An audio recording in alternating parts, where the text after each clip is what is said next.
Welcome to this week's edition of the K-12 Change Equation. After a summer with competing vacations, Mort and I are back together. We've gotten the band back together. My fellow change agent is here with me, and I'm here with him.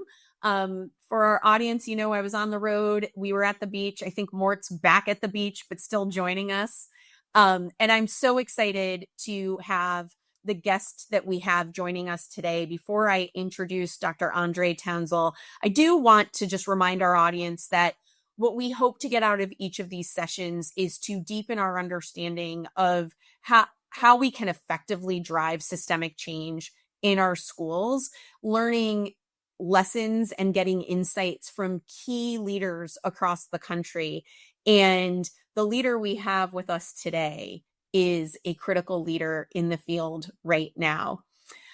Andrae Townsel, Detroit native, formerly serving Calvert County Public Schools in Maryland, and just stepping in about 4 weeks ago, Andrae. Is that accurate? It's week 4? Yeah. Yeah. And you're still showing up for a podcast interview in Hartford, Connecticut, my home state. So this is near and dear to my heart when I think about the needs of that particular community and the vision that you have in place and the experience that you're going to bring from Calvert to the role. I'm really excited to see what you do there. For our audience who may not be familiar with him, though, he's been recognized for exceeding expectations in leadership, elevating the district's ranking to the 4th best in the state. Unanimously elected president of the Public School Superintendents Association of Maryland for the 2024-2025 school year. And having done all of that in Calvert, I can only imagine,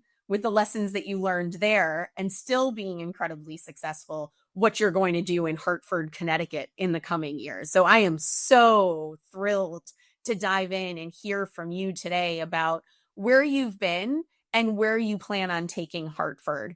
So thank you for taking the time. Mort, I also know that Andrae is special to you and that you really think of him as a close friend. So I want to make sure that you provide perspective on why you called me and said, this is who we need to get on the podcast next.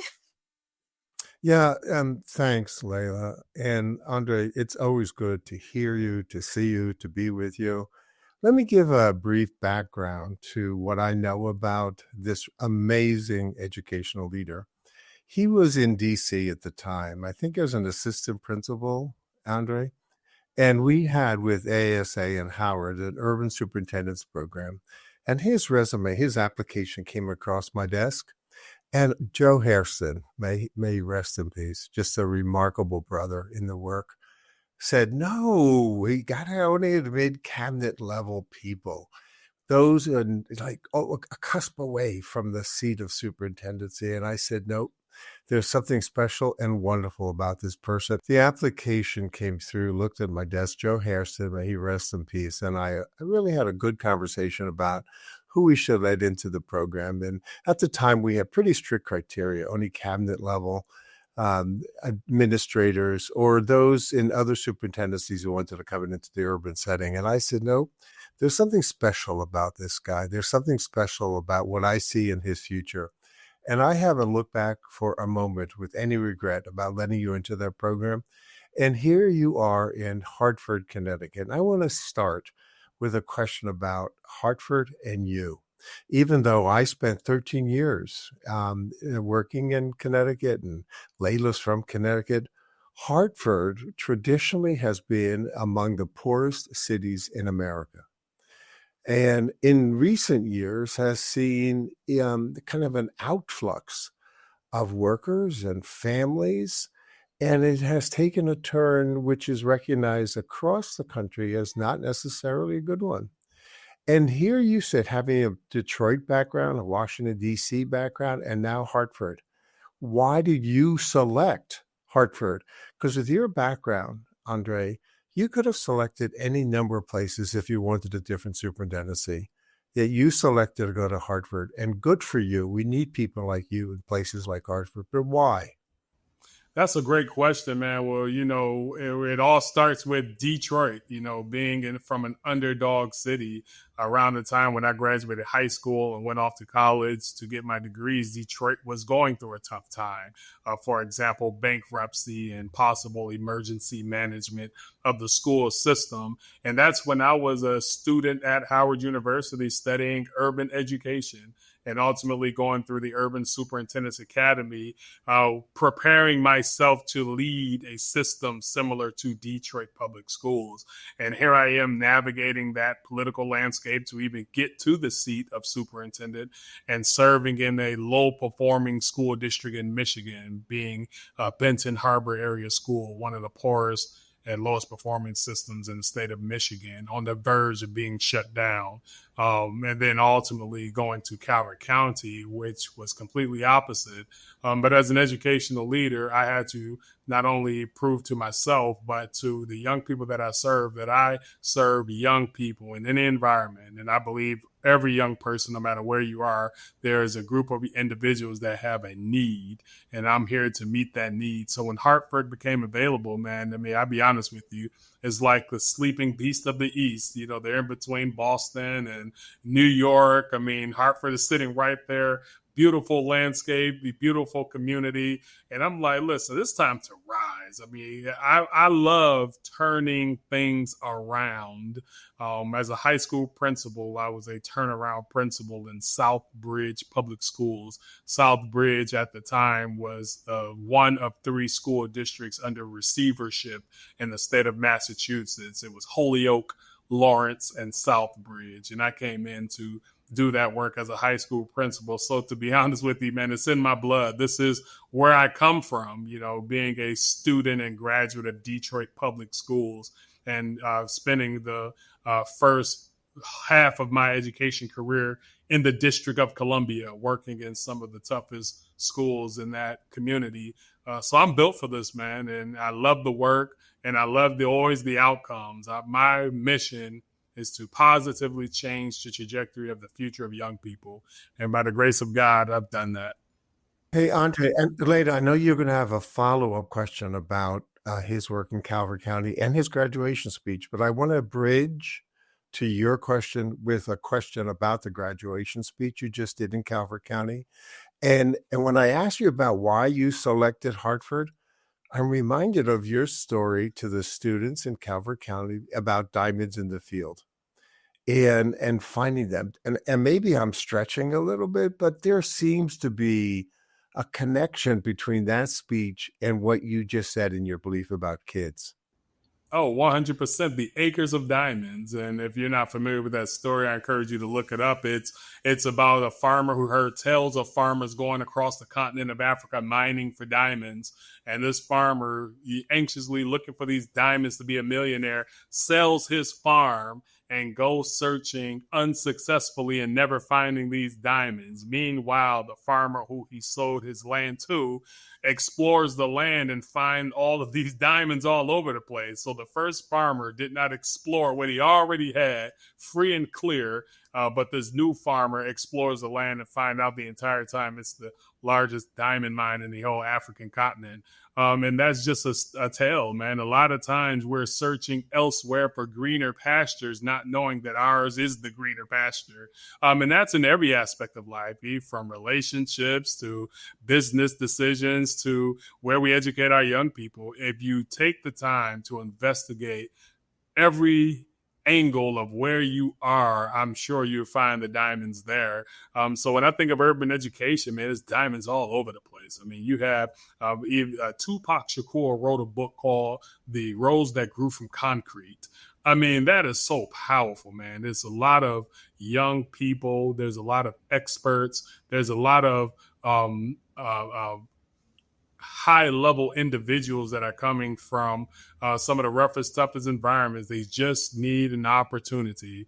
And as an educational leader, my job is to put that opportunity right in front of them and let the rest of their lives be the best of their lives. Can we continue on your graduation speech? And so for our audience, I encourage you to look it up and find it. You shared with the student body that you yourself had a moment in your educational career where you were at a crossroads. And it was interesting listening to you share such a deeply personal experience about choices. And then to see you as this school district leader leading the charge that K-12 education matters, right? And I'm just curious if you can share a little bit about that moment in time for you and what put you on this path to thriving in the superintendency. Yes. So very early on in my career, and this really followed me even through my educational journey as a student through bachelor's, master's, doctoral degree. I've always learned with the educators that worked with me or that decided to invest in me and nurture me. They say, you know what, Andre, the best helping hand you'll ever find are at the end of your own two arms. No one is going to give you anything. Now, we may give you the roadmap, give you the blueprint, but the common denominator is you actually doing the work. So when I talk with young people, I mean, we all have choices. We have freedom, the whole nine. And it's easy to choose to sit around the house all day playing Roblox and being on your video game and binge watching your favorite shows. But it's also it's hard being poor, but it's also hard being rich, meaning it's hard when you don't know where your next meal is coming from, but it's also hard waking up every day, running 5 miles and investing in a course. It's hard. So you have to choose your hard. It's hard being healthy and it's hard being sick, meaning it's hard when you have to go to the doctor and take medication, but it's also hard eating an apple a day and running a mile every day. So you have to choose the hard. So we tell our young people, either way, you have to choose something. If you choose the hard, then you're probably going to have the better outcome. Nothing is going to be easy. And that's what I tell our young people all the time. Choose the right side of life. And sometimes you think you have time, and time can be an illusion. You don't have time. I tell my son right now, who's in 8th grade, I said, listen, son, I'll be honest with you. You have 5 more summers with me. Yeah, you think 8th grade, 13 years old, but in 5 years, you're 18. So we have 5 more years. When you put it like that, it's 5 more Thanksgivings, 5 more Christmases, 5 more summers. What are you going to do with your time? Because you have to go out and graduate and be off into the real world. So that's exactly what I tell our young people. How are you spending your time? Andre, Hartford and so many other places have cycles of poverty, where making those decisions about which hard to undertake, that apple a day or another video game or whatever it might be, those are hard decisions. And without good opportunities or examples from which to choose or how to understand how to make those choices. So when you're in a place as you were in Michigan or Calvert County and now at Hartford, how do you see changing the environment to break that cycle of poverty, to give hope to these kids who have seen little in their lives? Man, that's a great point. So I think the goal, especially from my lens, a lot of times young people all the time hear the motivational speech or see the celebrity, they pop in and then they pop out. You don't see them anymore. So someone come at the beginning of the year, big assembly, motivation, and then you're gone. But the way I implement it is I'm there year round, or I have it on my calendar of constantly pushing in and constantly pushing the message, because what I've learned, it takes 40 times to commit something to memory. So not only am I pushing into our young people's schools, I understand that our families, if you think about our elementary students, some of their parents were born in 2000. 2005, so they're millennials or the next generation. They're on social media. So we utilize social media pushing that message. I would assume that you guys saw my graduation speech probably on the social media platform. Without that, it's like the tree fell in the forest and no one heard it. So it's utilizing all of the technology that we have and pushing the same message, finding our kids on the TikToks or on the Instagrams or the X Spaces and saying the same thing, and also pushing into their schools with the exact same message. It was something that I had called a code of conduct tour. So that graduation speech that I gave at the end of the year was a culmination of the 4 times I've been in all of those schools giving the same speech, building on it, building on it, building on it. If you can see, I started the speech by saying, I've spoken to you many times this year. This is my final message as you go off into the real world. And that's why we've seen some of the highest academic gains in Calvert County, because you have an educational leader that's on the ground with them, working alongside their principals, their teachers, being visible, being vocal, and being vigilant about the mission. So, Andrae, you can't have Andres in every classroom, can you? No, Or can sir. you build? Can you build Andre? So even if you're giving that message, I remember when I was superintendent in Cherry Hill, I was working with John Safier, Research for Better Teaching, and he has a part of his book where he says, "This is important. You could do it, and I'm not going to give up on you." And the faculty in Cherry Hill added the line to it, "Even when you've given up on yourself." So it's a culture like, this is important, you could do it, and I'm the significant other in your life that's not going to give up on you. How do you build that culture? Leila and I have had some conversations with others about building culture in districts. I'm just curious about how you look at that culture, school by school, classroom by classroom. And can we weave into this notion of time? So as I'm listening to you, Andrae, and I think about, there's urgency, right, in focusing and thinking about what it is that you want to get out of the moment. As you think about what Mort just shared, I am curious, this balance of coming into a new system. Many leaders want to go fast, right? But everybody says go slow to go fast, which is a heck of a lot easier to hear than to live it. And so can you also share, as you're thinking about this, what does that pace look like? Because cultural change is slow, Mort, and yet you have a really significant charge to drive change kind of in short order for these kids, because the years go by pretty quickly, as you noted. 100%. I think you just change the word from going fast to change the word fast to urgent. When you're urgent, think of urgent care or emergency room. When someone goes into urgent care, I mean, people are moving fast because they're urgent to ensure that you're healthy or to stop the bleeding, quote unquote. The goal is you're urgent because there's procedures that you must follow and you're doing it fast paced. So when I go into a school system, for example, Hartford, prior to me getting on this platform, I just finished meeting with our senior leadership team. And the goal is to not go fast, but be urgent about what you're trying to do. But you're urgent by offering the roadmap or the plan of how we're going to get to X, Y, and Z. So while I'm developing our listening and learning tour and my entry plan into the district, I'm also sharing the message of why it's important to go fast, because our young people do not get the time back. We can't say, okay, let's draw this out over 3, 4, and 5 years, because you have juniors and seniors and sophomores that will be gone before anything can be implemented. So that sense of urgency is key. And to answer Mort's question of how it's only one Andrae, so it starts from the top down. You have to share that message and that philosophy with your executive leadership team.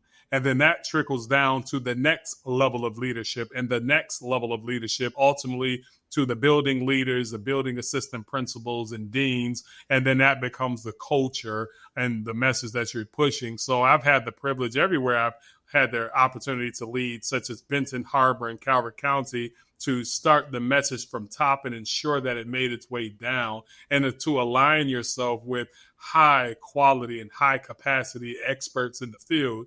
One philosophy that I also have is when you have team members and when you're recruiting team members, I do not hire smart people and then tell them what to do. Everyone's making good money, so you bring in experts, you give them a direction and say, get us into the end zone.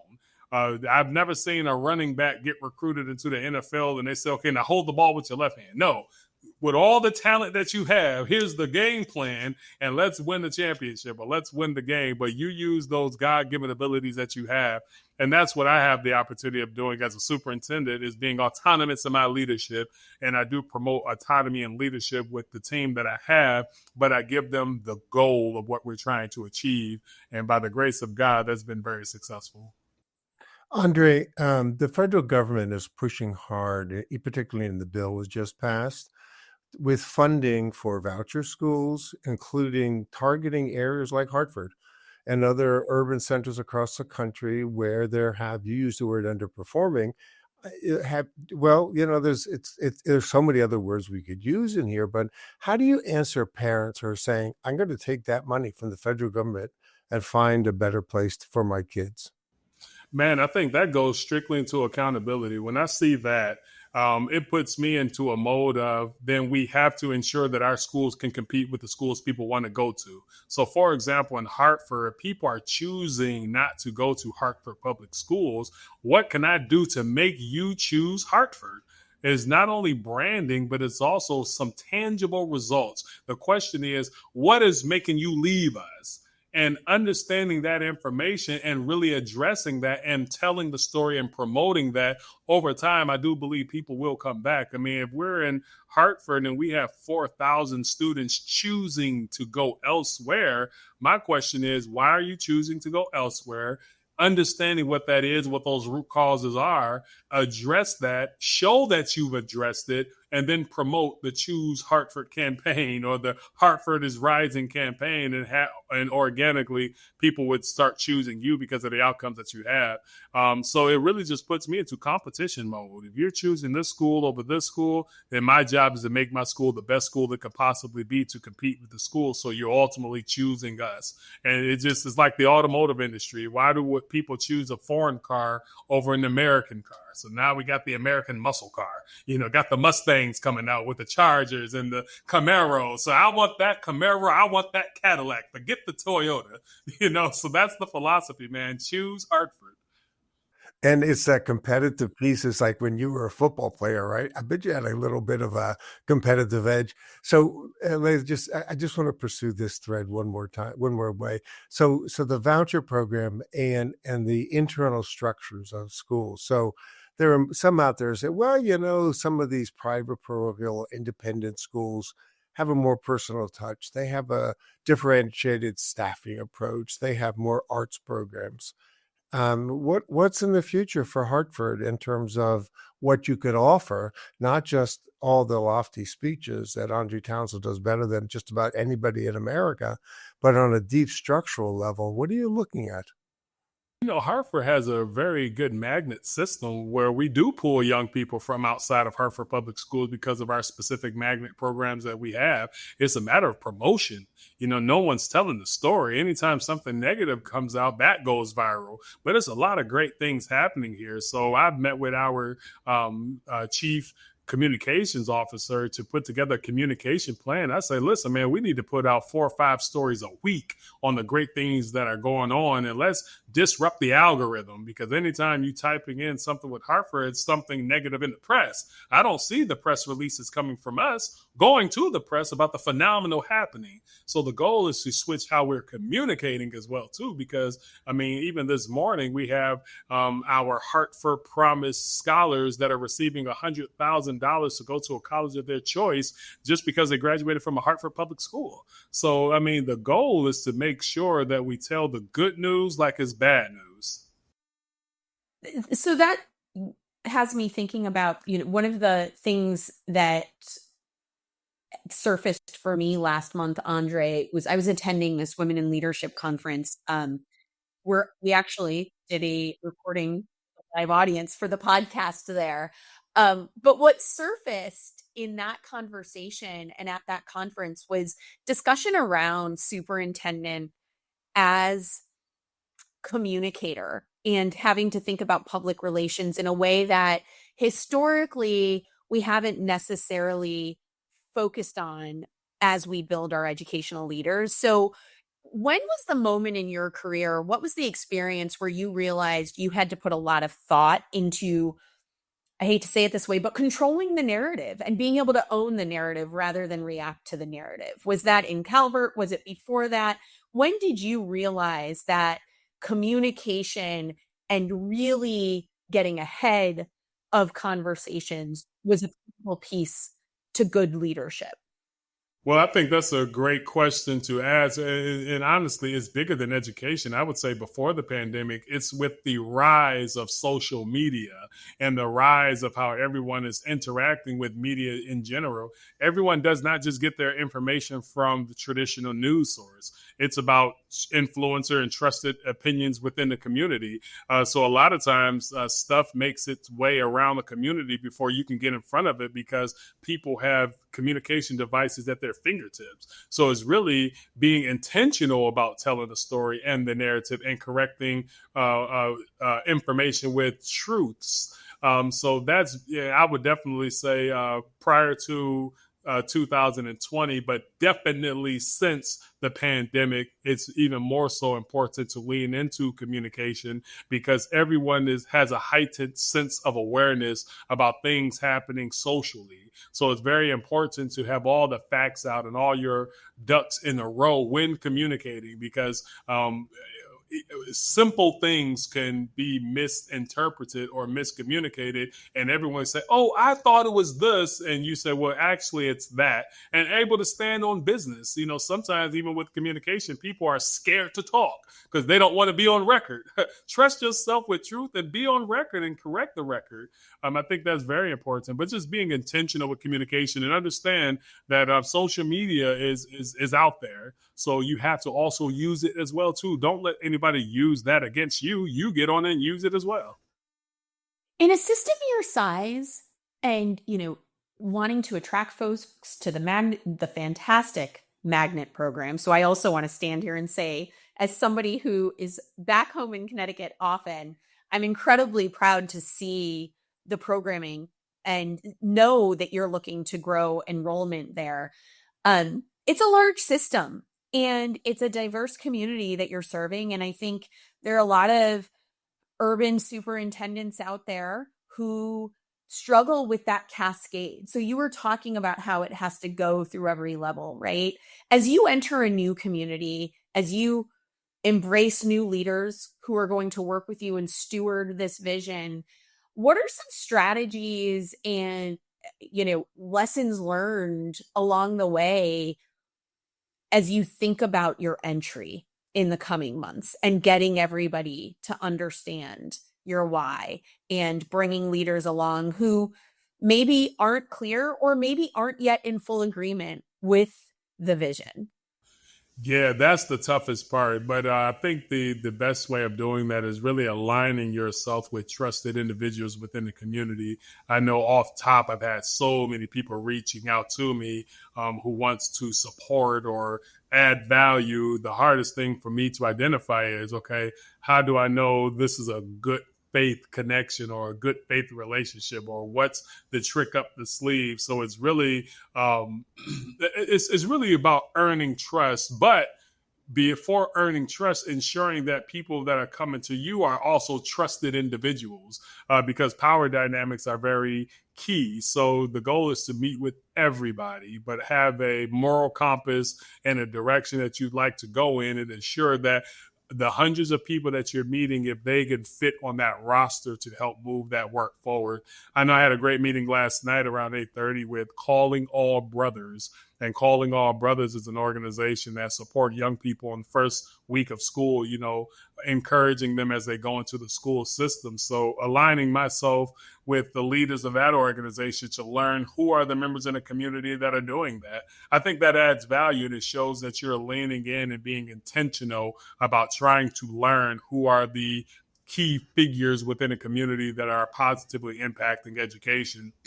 And I'm doing that all across the city, from the north end to the south end, central part, downtown. Everybody who has an invested interest in Calvert County, in Hartford Public Schools, everybody that has an interest in Hartford Public Schools, I want to hear from you. I want to listen to you so I can ultimately decide if we can collectively work together and move Hartford Public Schools in the right direction. And I do want to be clear, there's a lot of great things already happening in Hartford, even prior to my arrival. So I'm not here to reinvent the wheel, but my job is to ensure that the wheel is rolling effectively and efficiently, and that's what I'm here to do. Andrae, again, I've known you from the beginning of your career, and I think I could answer this question, but I want you to.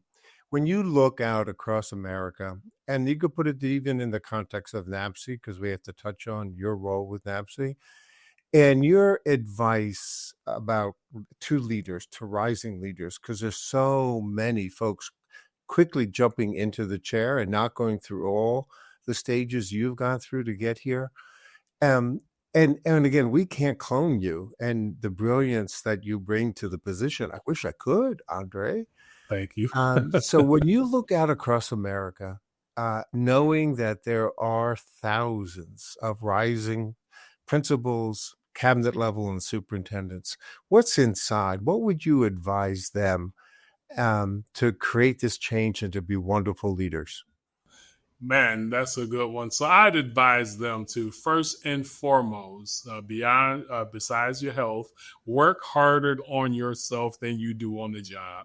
Don't just rely on the job professional development or the district provided X, Y, and Z. How are you investing in yourself? If you don't invest in yourself, why would anyone else invest in you? Prior to me ultimately getting to the role of superintendent, I came out of my pocket paying for memberships and conferences so I could learn as much as I possibly can, because also human nature just happens. Sometimes familiarity breeds contempt. You want to rise up within your district and your community, but someone's jealous of you. Someone don't like the way you look.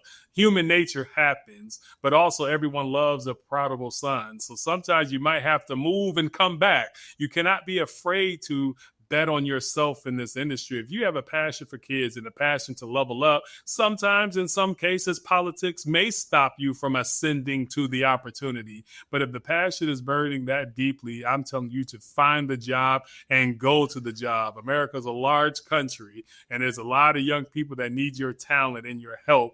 And sometimes we do know that adults get in adults' ways. So you make a way for yourself and find those young people that you can add value to their lives.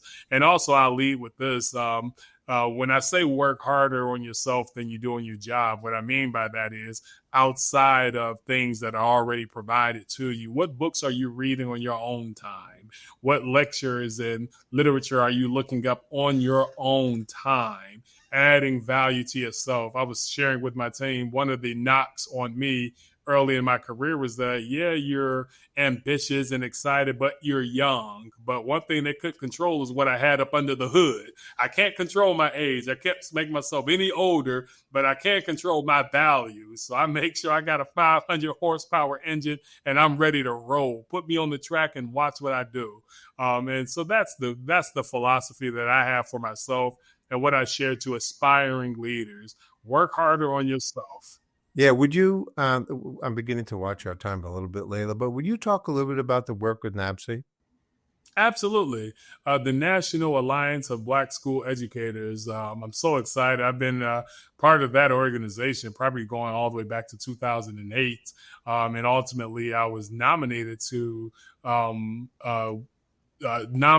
serve as the president-elect, and ultimately elected to serve as the president-elect of this national organization. So I will officially be sworn into the president-elect office December of 2025.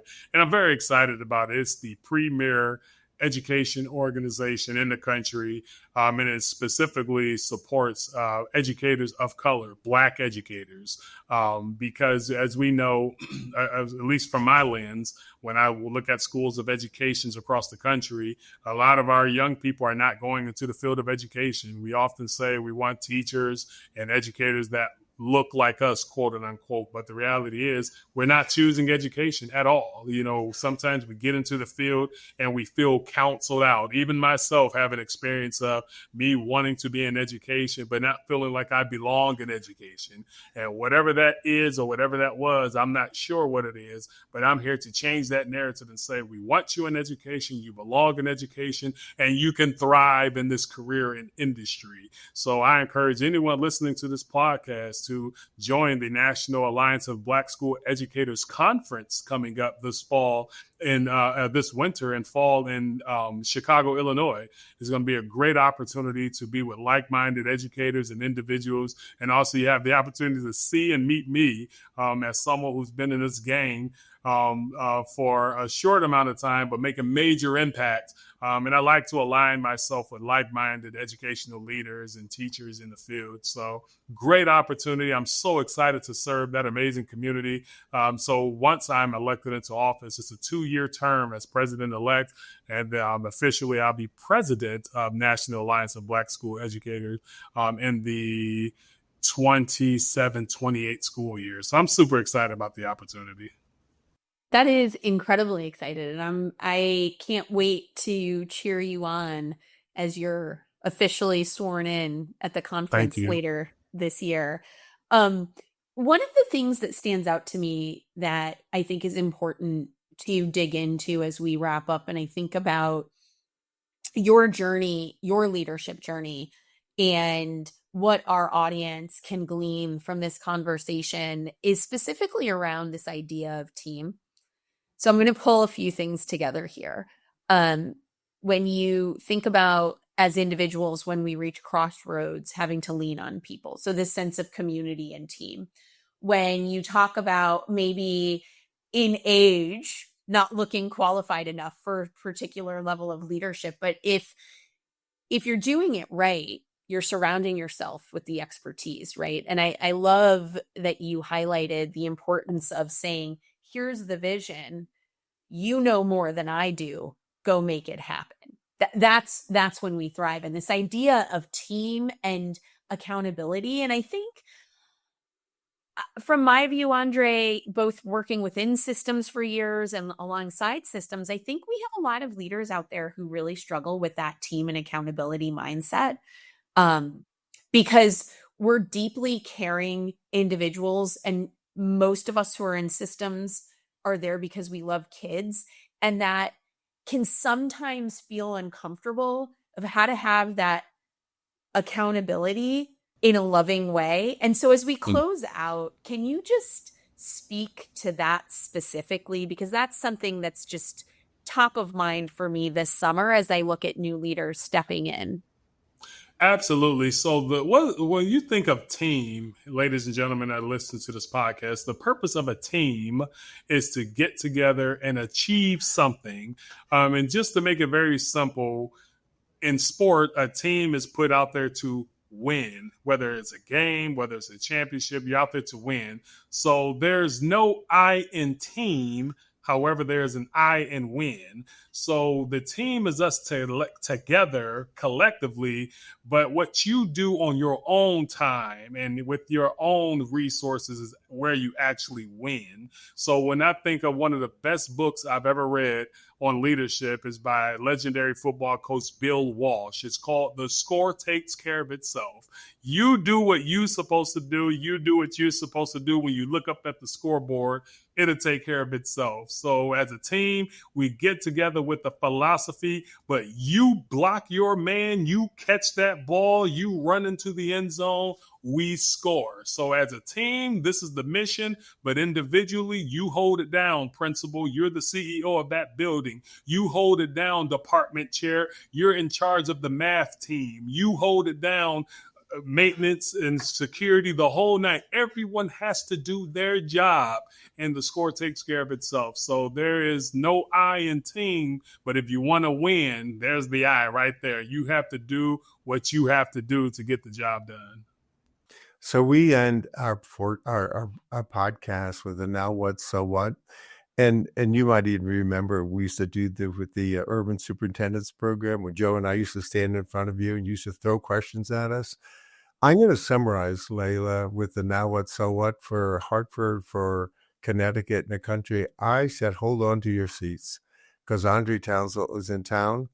And I couldn't think of a better match, Andre, than you in that community. They are so fortunate to have you here, have you there. And the NAPSI organization to have you as an incoming president. So the now what, so what? I see Andrae Townsel as a rising leader, continuing to rise nationally, but most importantly, serving each and every child in Hartford. And I congratulate you and thank you for your service to the kids in America. Oh, thank you so much, man. It's an absolute privilege and a pleasure for sure.